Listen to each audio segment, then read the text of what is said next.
Hi guys, ये मैं हूँ और ये मेरी माँ है और ये मेरी वाइफ है। सास और पतोह कैसे साथ में काम करती हैं ये आप यहाँ देख सकते हैं। ये मेरा किचन है और दोनों लोग साथ में काम कर रहे हैं। माँ हाय बोलो,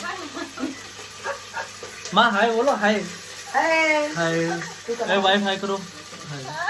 ये देखिए, ये दोनों लोग मिलकर के खाना बना रहे हैं।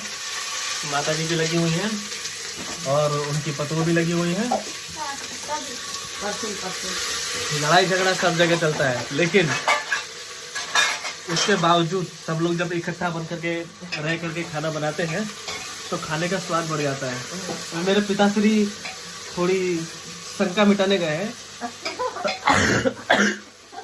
तो आते हैं तो मैं उनको भी दिखाता हूँ।